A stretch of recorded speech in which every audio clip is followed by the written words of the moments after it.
Oui, en fait, moi, je voudrais revenir à quelle politique sanitaire.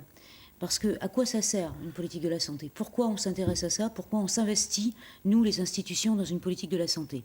L'objectif, c'est de faire en sorte, alors j'invente rien, hein, c'est Ottawa, c'est la Charte mondiale pour la santé, donc même si les termes ne sont pas à strictement parler les mêmes, l'objectif, ce qu'on recherche à faire, c'est faire en sorte que chaque homme, chaque femme sur un territoire donné vive le plus en forme possible, le plus longtemps possible. Et donc à partir de là, ça inclut à la fois des démarches de prévention, effectivement, et aussi des démarches curatives, de prise en charge quand il y a des problèmes. Et en Nouvelle-Calédonie, on a des difficultés de plusieurs ordres. Alors, d'abord, globalement, ça va bien. Effectivement, je vous rejoins, on a globalement un bon niveau de santé. Mais après, on a des spécificités. Il nous reste encore en Nouvelle-Calédonie des maladies qu'on trouve plutôt dans les pays en voie de développement, voire sous-développés. Des exemples? Alors, par exemple, on a encore le RA, on a encore la tuberculose.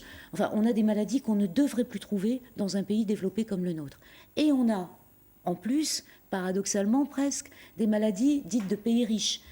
Généralement induites par ce qu'on appelle la malbouffe, excusez-moi du terme, mais en gros c'est le surpoids, c'est le diabète, etc., avec toutes les conséquences qu'on connaît. Et en plus, alors vient s'ajouter encore à ça, parce que sinon ça serait trop simple, vient s'ajouter encore à ça un phénomène, là qui est plutôt de bon augure pour le développement de la Calédonie, c'est que notre population vieillit.